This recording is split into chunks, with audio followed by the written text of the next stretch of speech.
Now we will evaluate this integral using the concept of change of order of integration. तो change of order of integration का concept क्या है, इसकी शुरुआत कैसे करते हैं? तो पहली स्टेप, यहां से जो लिमिट्स गिवन है उन्हें ऑब्जर्व करके नॉर्मल ऑर्डर ऑफ इंटीग्रेशन निकाल लीजिए, जैसा कि आपने पहले एग्जांपल में किया था। तो नॉर्मल ऑर्डर निकालने के लिए मैं लिमिट्स को लिख लेता हूं, 0 से y, 0 से 4। यहां पर हमने एक टेबल बना लिया।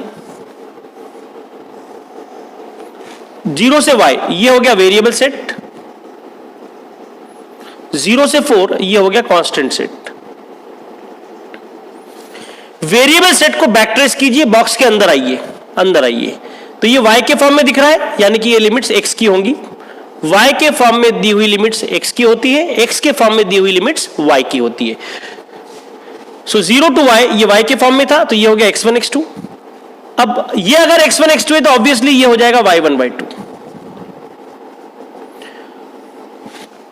अब क्या करना है आपको? अब आपको कांस्टेंट सेट देखना है। कांस्टेंट सेट, अंदर आइए। कांस्टेंट सेट किसकी लिमिट्स हैं? कौन से वेरिएबल की लिमिट्स हैं? तो ये y की लिमिट्स है। देखो y1 बराबर 0 और y2 बराबर 4। 0 4 ये दोनों कांस्टेंट है और ये लिमिट्स y की हैं। तो यहां मैं लिख देता हूं y हैज कांस्टेंट लिमिट्स। और जब y की लिमिट्स कांस्टेंट हैं तो ऑब्वियसली x की लिमिट्स वेरिएबल होंगी। तो यहां हमको लिखना होगा x हैज वेरिएबल लिमिट्स। जिसकी लिमिट्स वेरिएबल उसके रिस्पेक्ट में इंटीग्रेशन पहले। तो हम लिखते हैं integrate first with respect to x।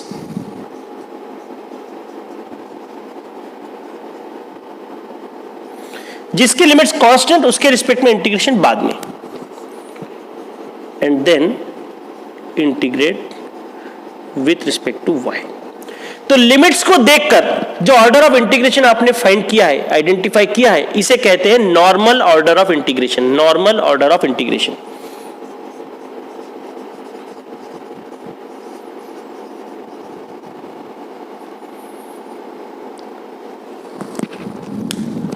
अब जो आपका नॉर्मल ऑर्डर ऑफ इंटीग्रेशन आया है, जैसा भी आया है, इसको रिवर्स कर दीजिए, रिवर्ट कर दीजिए, स्वैप कर दीजिए, तो आपको एक नया ऑर्डर मिलेगा जिसको आप कहेंगे न्यू और चेंज्ड ऑर्डर ऑफ इंटीग्रेशन।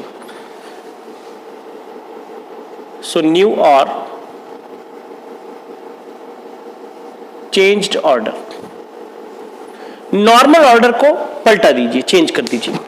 तो नॉर्मल ऑर्डर में लिखा है पहले x फिर y, first with respect to x and then with respect to y। तो यहां पर मुझे लिखना पड़ेगा first with respect to y and then with respect to x।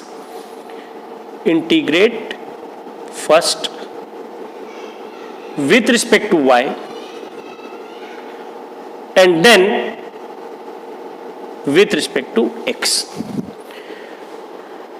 तो अब आपको यह वाला ऑर्डर ऑफ इंटीग्रेशन फॉलो करना है।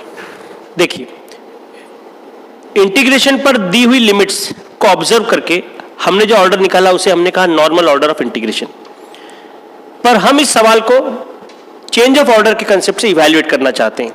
तो चेंज ऑफ ऑर्डर के कंसेप्ट से जब आप इसे इवैल्यूएट करेंगे तो नॉर्मल ऑर्डर ऑफ इंटीग्रेशन आपको यूज नहीं करना है। तो नॉर्मल ऑर्डर ऑफ इंटीग्रेशन जो भी है इसको आप स्वैप कर दीजिए, तो आपको मिलेगा न्यू ऑर्डर ऑफ इंटीग्रेशन। अब हमें न्यू ऑर्डर ऑफ इंटीग्रेशन, ये वाला ऑर्डर ऑफ इंटीग्रेशन यूज करके ये इंटीग्रेशन इवैल्यूएट करना है। ये नॉर्मल ऑर्डर के लिए वैलिड थी ये गिवन लिमिट्स, लेकिन ये लिमिट्स इस न्यू ऑर्डर के साथ काम नहीं करेंगी। They become invalid for this new order. Given limits are valid only for the normal order of integration.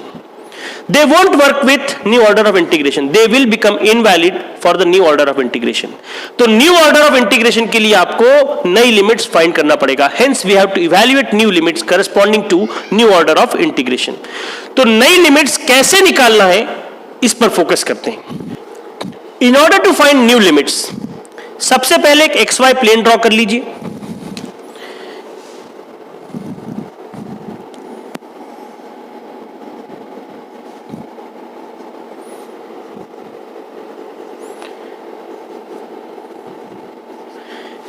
इस XY प्लेन पर गिवन लिमिट्स को यानी कि ओल्ड लिमिट्स को प्लॉट कर दीजिए। तो गिवन लिमिट्स है x equal to 0, x equal to 0 मतलब होता है y axis, y equal to 0 ये होता है x axis, y equal to 4, y equal to constant is a line parallel to x axis, y equal to constant होगा तो इसे हम कहेंगे line parallel to x axis, x equal to constant होता तो हम कहते हैं line parallel to y axis. हो गई y इक्वल टू 4।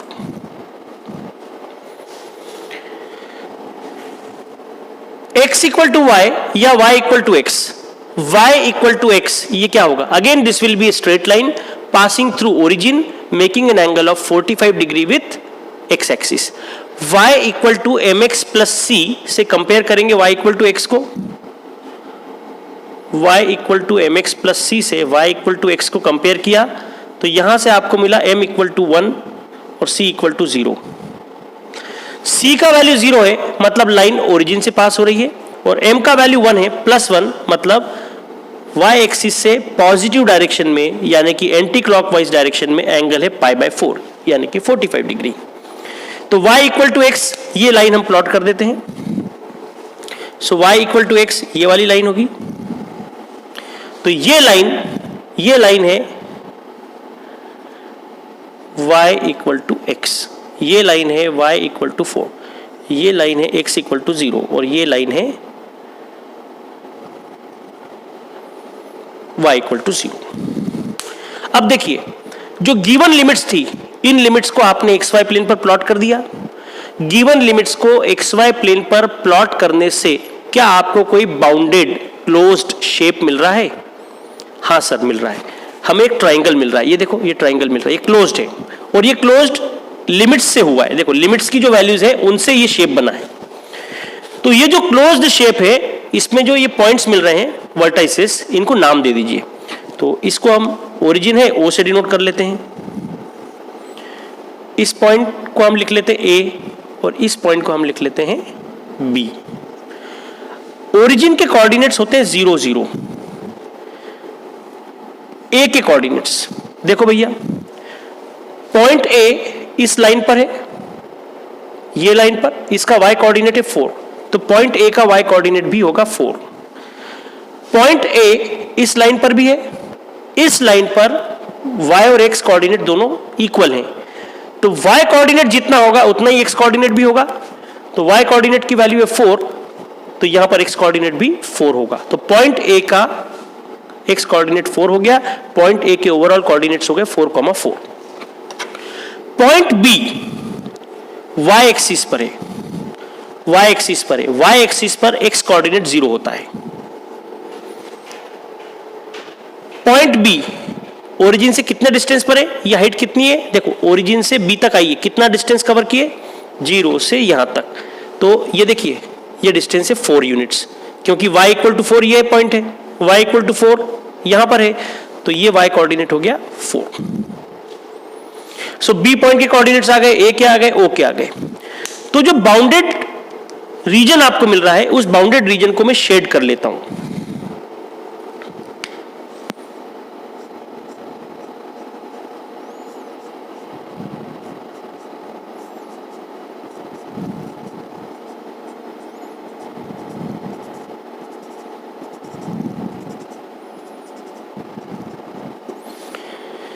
इस बाउंडेड रीजन शेडेड रीजन का नाम हम दे देते हैं R।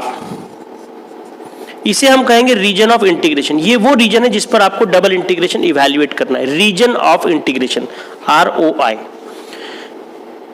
OABO, OABO, O से शुरू करते हुए वापस से O पर आ गए।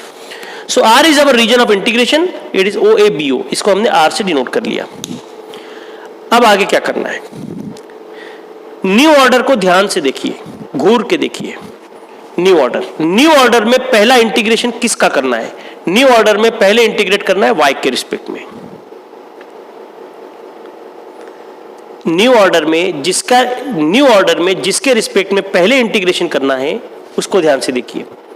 पहले इंटीग्रेशन करना है y के रिस्पेक्ट में, जिसके रिस्पेक्ट में पहले इंटीग्रेशन करना है उस एक्सिस के पैरेलल एक स्ट्रिप बनाएंगे जिसके रिस्पेक्ट में पहले इंटीग्रेशन करना है, उस एक्सिस के पैरेलल एक स्ट्रिप बनाएंगे। कहां पर बनाएंगे? शेडेड एरिया में। Draw a strip PQ parallel to Y axis. कहां पर बनाएंगे? रीजन ऑफ इंटीग्रेशन में। देखो बेटा, ये Y एक्सिस क्यों है? यहां पर यहां Y एक्सिस क्यों है? क्योंकि आपको पहले इंटीग्रेशन Y के रिस्पेक्ट में करना है। अगर आपको पहला इंटीग्रेशन X के रिस्पेक्ट में करना होता तो स्ट्रिप बनता X एक्सिस के पैरेलल, लेकिन इस न्यू ऑर्डर में हमें दिखा कि पहला इंटीग्रेशन Y के रिस्पेक्ट में करना है, तो स्ट्रिप बनाएंगे हम Y एक्सिस के पैरेलल। जिस वेरिएबल के रिस्पेक्ट में पहले इंटीग्रेशन करना चाहते हैं उस एक्सिस के पैरेलल स्ट्रिप बनाएंगे। वो स्ट्रिप कहां पर बनाएंगे? शेडेड एरिया में। शेडेड एरिया यानी कि region of integration. So draw a strip PQ parallel to Y axis in region of integration. तो जो आपने यहां लिखा है उसको आप इस चित्र पर दिखा दीजिए। शेडेड रीजन में एक स्ट्रिप बनाना है Y एक्सिस के पैरेलल, तो स्ट्रिप Y एक्सिस के पैरेलल हमने ये बना दिया। इस स्ट्रिप का नाम है PQ। तो हो सकता है आप में से किसी ने थोड़ा इधर बनाया हो साइड में, किसी ने थोड़ा राइट साइड में बनाया हो, क्या फर्क पड़ता है? दो बातों का ध्यान रखना है आपको। स्ट्रिप Y एक्सिस को पैरेलल होना चाहिए और स्ट्रिप रीजन ऑफ इंटीग्रेशन में होना चाहिए। ठीक है। तीसरी इंपॉर्टेंट बात, स्ट्रिप का नाम क्या है? PQ। तो नीचे वाले पॉइंट को नाम दीजिए P, ऊपर वाले पॉइंट को नाम दीजिए Q। सर अगर strip parallel to X axis बनाना होता तो लेफ्ट वाला पॉइंट P और राइट वाला पॉइंट Q। फिलहाल जो हम कर रहे हैं इस पर फोकस कीजिए। हमारा strip parallel to Y axis था, नीचे वाला पॉइंट P, ऊपर वाला पॉइंट Q। तो नीचे वाला पॉइंट P, ऊपर वाला पॉइंट Q, इस पॉइंट को हमने कहा P और इस पॉइंट को हमने कहा Q। तो स्ट्रिप PQ दिखाई दे रहा है आपको। स्ट्रिप के एंड पॉइंट्स P और Q, यहां से आपको पहले वेरिएबल की लिमिट्स मिलेगी। पहला वेरिएबल कौन है न्यू ऑर्डर में? Y। तो स्ट्रिप के एंड पॉइंट से Y की लिमिट्स मिलेगी। Y की लिमिट्स यानी कि Y1 और Y2 मिलेगा। स्ट्रिप के एंड पॉइंट से आपको Y की लिमिट्स मिलेगी। नीचे वाला पॉइंट P से मिलेगा Y1, ऊपर वाला पॉइंट Q से मिलेगा Y2। P पॉइंट से मिलने वाला है Y1। सर कैसे मिलेगा? तो P पॉइंट कहां पर है? सर ये डायग्राम में। नहीं, ऐसे नहीं सोचना। P पॉइंट कहां पर है? इस लाइन पर है। ये लाइन का इक्वेशन क्या है? Sir y equal to x. यहां से आपको क्या चाहिए? y चाहिए कि x चाहिए? यहां लिखा है, यहां से आपको y चाहिए।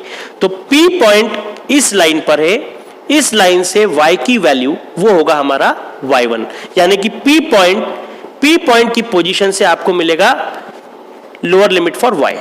सो y1 इज x।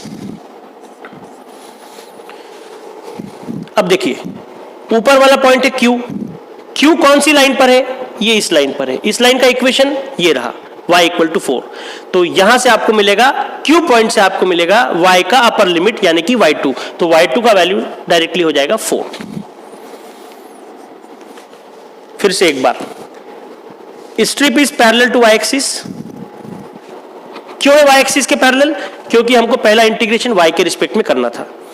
तो y एक्सिस के पैरेलल हमने स्ट्रिप बना लिया। नीचे वाला पॉइंट P, ऊपर वाला पॉइंट Q। P पॉइंट से मिलेगा y1, Q पॉइंट से मिलेगा y2। P पॉइंट इस लाइन पर है, यहां से y का वैल्यू x, ये होगा y1, so y1 will be x। Q point y equal to 4 इस लाइन पर है, y इक्वल टू 4 पर, इस लाइन पर y की वैल्यू यानी कि y2 हो गया 4। अब आप क्या करें? इस स्ट्रिप को स्लाइड करेंगे। अगर आपका स्ट्रिप वर्टिकल होगा तो उसको हॉरिजॉन्टली स्लाइड करेंगे, यानी कि लेफ्ट एक्सट्रीम पर लाएंगे, वहां से सरकाते हुए राइट एक्सट्रीम तक ले जाएंगे। वर्टिकल स्ट्रिप का मूवमेंट हॉरिजॉन्टल होगा। इसके अलावा अगर न्यू ऑर्डर में पहला इंटीग्रेशन y के बजाय x का होता, न्यू ऑर्डर में पहला इंटीग्रेशन x का होता, तो स्ट्रिप आपकी हॉरिजॉन्टल बनती। तो इसको आप स्लाइड कैसे करेंगे? अप डाउन करेंगे, वर्टिकल मूवमेंट। तो आपको याद रखना है वर्टिकल स्ट्रिप का मूवमेंट हॉरिजॉन्टल होगा और हॉरिजॉन्टल स्ट्रिप का मूवमेंट वर्टिकल होगा। ठीक है, देखिए, तो फिलहाल हमारे पास वर्टिकल स्ट्रिप है, वर्टिकल स्ट्रिप को हम हॉरिजॉन्टली मूव कराएंगे। So now slide strip PQ in region of integration R। Region of integration में इसे स्लाइड कराना है। स्लाइड ऐसे कराना है कि लेफ्ट एक्सट्रीम पर लाएंगे और वहां से शुरू करके राइट एक्सट्रीम तक ले जाएंगे, लेफ्ट एक्सट्रीम पर लाएंगे और वहां से स्लाइड करके राइट एक्सट्रीम तक ले जाएंगे। इस स्ट्रिप को लेफ्ट एक्सट्रीम पर लाए, यानी कि OB पर लाए। जैसे ही OB पर लाए, X रीड करो, तो OB लाइन पर X कितना है? OB लाइन पर X कोऑर्डिनेट 0 है। अब OB पर यहां पर आ गया, यहां से स्लाइड करते हुए राइट मोस्ट एक्सट्रीम तक ले जाए। राइट मोस्ट एक्सट्रीम पर है पॉइंट A, पॉइंट A पर रीजन खत्म हो रहा है। सो OB से लेकर A तक स्लाइड किया आपने। जब आप A पर लाए तो पॉइंट A पर X कोऑर्डिनेट पढ़िए, रीड कीजिए। सो पॉइंट A पर X कोऑर्डिनेट है 4। ठीक है, तो देखिए, जब भी आपको चेंज ऑफ ऑर्डर से सवाल सॉल्व करना हो तो सबसे पहले आप न्यू ऑर्डर ऑफ इंटीग्रेशन निकाल लेंगे। न्यू ऑर्डर ऑफ इंटीग्रेशन एक बार आपको मिल गया तो जो पुराना ऑर्डर था, ओल्ड ऑर्डर था, उसको आपको देखने की भी आवश्यकता नहीं, उसको हटा देंगे। तो न्यू ऑर्डर में पहले इंटीग्रेशन किसका करना है? उस एक्सिस के पैरेलल रीजन ऑफ इंटीग्रेशन में स्ट्रिप बनाएंगे। नीचे वाला पॉइंट P, ऊपर वाला पॉइंट Q। वर्टिकल स्ट्रिप है तो नीचे वाला P, ऊपर वाला Q। हॉरिजॉन्टल स्ट्रिप होती तो लेफ्ट वाला P, राइट वाला Q। फिलहाल वर्टिकल स्ट्रिप, सो नीचे वाला P, ऊपर वाला पॉइंट Q। तो इस वर्टिकल स्ट्रिप के एंड पॉइंट से हमको मिलेगा पहले वेरिएबल की लिमिट्स, यानी कि y की लिमिट्स y1 और y2। P पॉइंट से मिलेगा y1, Q पॉइंट से मिलेगा y2। सेकेंड स्टेप में आप इस स्ट्रिप को स्लाइड करेंगे। तो पहली स्टेप में आपने वर्टिकल स्ट्रिप बनाया था, वर्टिकल स्ट्रिप का मूवमेंट हॉरिजॉन्टल होता है। लेफ्ट एक्सट्रीम पर लाए, लेफ्ट एक्सट्रीम पर लाए, X रीड किया, राइट एक्सट्रीम पर ले गए, X रीड किया, तो यहां से मिलेगा X1 और यहां से मिलेगा X2। ये मिल गया। तो स्ट्रिप के एंड पॉइंट से y1 y2 और स्लाइड करने पर x1 x2 मिल गया, इस ऑर्डर को फॉलो करते हुए। सो लिमिट्स क्या आ गई? y1 x और y2 4 लिख लेंगे यहां पर।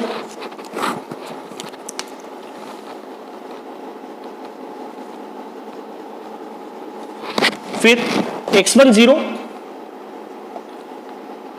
और x2 है 4। तो हमारे पास नया ऑर्डर भी है और उसके करस्पॉन्डिंग न्यू लिमिट्स भी है। तो अब ये जो लिमिट्स आई है इस डायग्राम का रेफरेंस लेकर, इस मेथड का रेफरेंस लेकर, तो ये लिमिट्स इस न्यू ऑर्डर के साथ वैलिड होंगी। इन लिमिट्स और इस ऑर्डर को फॉलो करते हुए हम इस इंटीग्रेशन को इवैल्यूएट करेंगे। देखिए, जिसके रिस्पेक्ट में पहले इंटीग्रेशन करना है वो इनर इंटीग्रल, जिसके रिस्पेक्ट में बाद में इंटीग्रेशन करना है वो outer integral. So new order में पहला इंटीग्रेशन y का है तो इनर इंटीग्रल बना y का, आउटर इंटीग्रल बनेगा x का।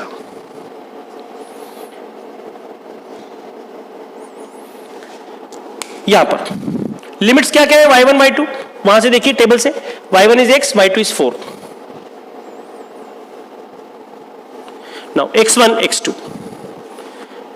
0 एंड 4। इंटीग्रेंड फंक्शन यानी कि वो फंक्शन जिसका आप इंटीग्रेशन कर रहे हैं, तो integrand function is xy, integrand function is xy, यहां मैंने लिखा xy। अंदर वाला इंटीग्रेशन y का है, y के रिस्पेक्ट में x कांस्टेंट, इसे बाहर ले लीजिए, x को हमने यहां से हटा दिया, इसको कर दिया बाहर। नाउ x1 टू x2, बाहर है x, अंदर वाला इंटीग्रेशन y के रिस्पेक्ट में, y का इंटीग्रेशन y के रिस्पेक्ट में होगा y स्क्वायर अपॉन 2। लिमिट्स हैं y1 equal to x, y2 equal to 4। ये हो गए लिमिट्स। आगे बढ़ते हैं, x1 से x2, ये 1/2 को बाहर कर लीजिए being constant. x upper limit y की जगह पर रखना है 4, तो ये हो गया y का स्क्वायर यानी कि 4 का स्क्वायर 16। लोअर लिमिट लगाने से पहले माइनस साइन, y की जगह पर x, सो x का स्क्वायर।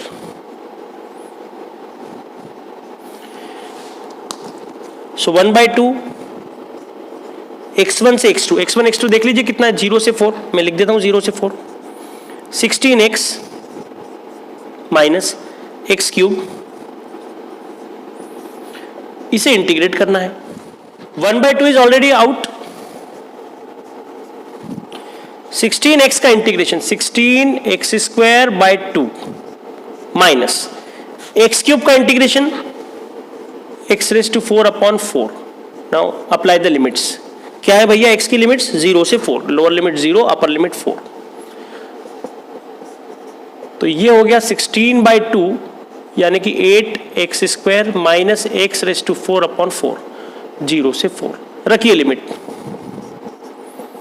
सो 8 इंटू 4 का स्क्वायर, अरे अपर लिमिट 4 है ना, 4 का स्क्वायर 16 माइनस 4 की पावर 4/4, तो 4 क्यूब बचेगा, 4 क्यूब होता है 64। लोअर लिमिट कंप्लीटली 0, दोनों की जगह पर 0 रखा, lower limit will be 0।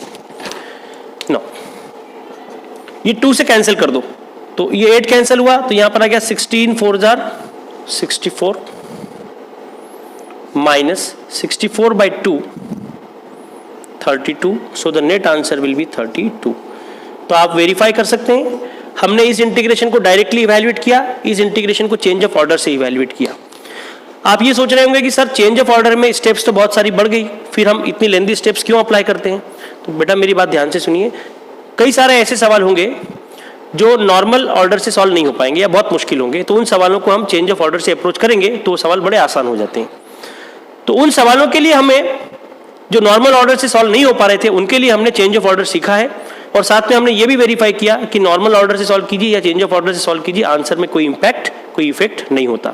Change of order कब अप्लाई करना है, कब नहीं अप्लाई करना है, ये होलसेल आपका डिस्क्रिप्शन है, आपको तय करना होता है सवाल सॉल्व करते समय कि भैया इसको नॉर्मल अप्रोच से ले जाएं या ऑर्डर चेंज करके ले जाएं। नॉर्मल अप्रोच से ही हम शुरुआत करते हैं, लेकिन कोई कोई सवाल नॉर्मल अप्रोच से बहुत मुश्किल होने लगता है, तो हम एक बार ऑर्डर चेंज करके भी कोशिश करते हैं। Thank you.